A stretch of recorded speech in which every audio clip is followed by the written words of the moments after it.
Today I want to talk about Jaylen Waddle and what his return might mean, as well as Justin Fields' help one day before the college football playoff national championship game.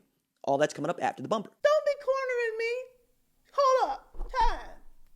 You gotta help me with that corner shit. What's up, kinfolk? It's RJ Young. I am not on a step mill. Consider hitting the like and subscribe button because I upload a video every single day. It's always college football related, sports related. We have a good time. Today, I want to talk about what Nick Saban and Ryan Day had to say Sunday morning for the last time that they're going to be available to the media before the national championship tilt on Monday night.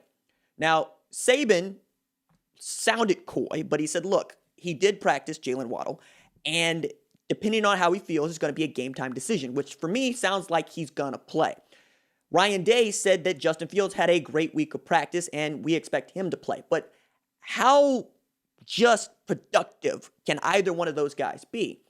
Well, Fields proved how productive he can be in the second half against Clemson, where he poured it on and went for 6 touchdowns through the air with 1 interception, but 385 yards, right? He was also able to launch one off his back foot 56 yards through the air.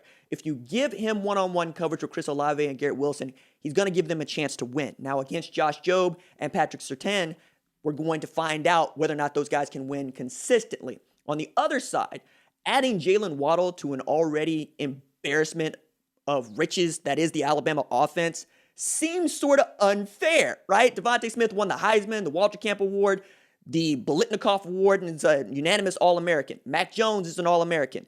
They're going to be without their Remington Award-winning All-American Landon Dickerson at center, and yet the guy they're bringing in, Chris Owen, has been really good. And then added that Najee Harris, Slade Bolden, John Mechie III, and you can see how adding Waddle, right, doesn't really put you over the top. It just makes it much more difficult for Kerry Combs to try to come up with some sort of defense that can take away what Alabama wants to do well. And what they do well is score, and score a lot. But outside of that, they pass for 350 yards a game, period.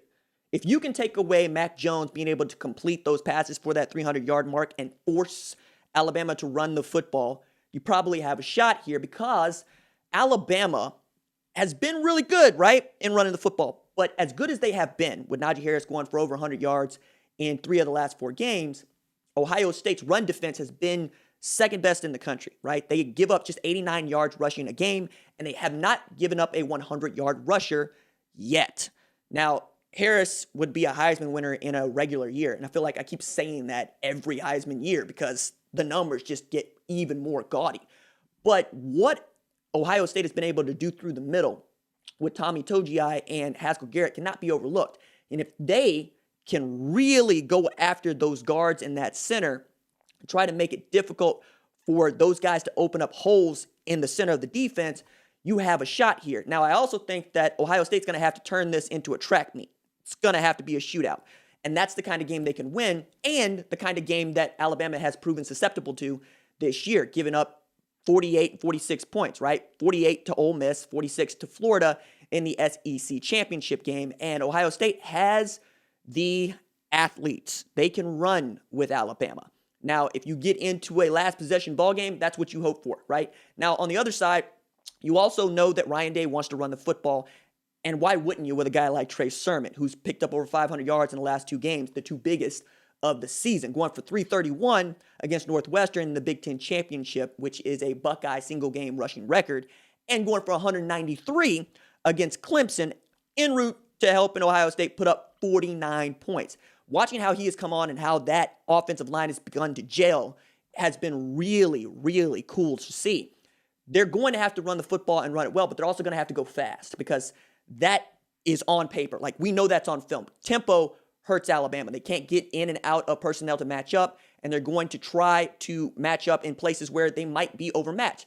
Look for how Ohio State and really Ryan Day choose to use Jeremy Ruckert and Luke Farrell as tight ends because that shift in that motion was really throwing off Clemson, and they couldn't get lined up to figure out what was coming at them, right?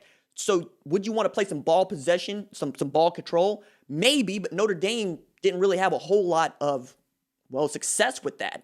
They held Alabama to just 4 possessions in the first half. They still put up 31, right? Like, They're efficient. They're going to get the ball. They're going to score. What you have to make sure you do is score in the red zone. Like when you get an opportunity to go get 6 as Ohio State, you have to go get 6. And while I don't think Ohio State is going to refuse to throw at Pat Surtain, when you do, you have to win. You have to hit those passes because you're not going to get that many, and he's probably going to win more than he probably should, whether it's Chris Olave or Garrett Wilson. So I'm really excited to see how that matchup goes.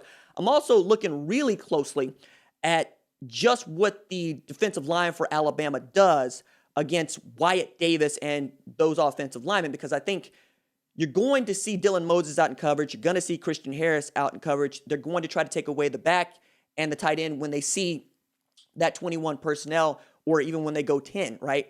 But when we see a guy coming downhill like a Dylan Moses, he's going to have to plug a hole. When we see a guy like Christian Harris coming downhill, he's going to have to plug a hole. If you can move those guys out of the way, also along with DJ Dell, Christian Barmore, and the like, you're probably going to be winning the football game if you are Ohio State. So 3 things I would watch, right? One is the rushing numbers for Najee Harris. If he goes over 100, I expect Alabama to win the game.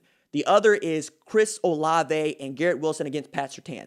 They're going to have to win those matchups. And this probably could be the highest scoring game in college football playoff history. We've had one affair that was in the high 40s on both sides and turned into a shootout. But outside of that, we haven't seen that a whole bunch. So those are the things that I'm watching for. And I will have more to say about this today, tomorrow. Be sure to watch the watch party over at, I think it's going to be on Big Fox. I'm not sure. I got to figure that out. I am doing the Talk the Line show with Sam Panatovich, and you should join us for that at 11 a.m. Central Standard Time. All right, that's it for me. Deuces.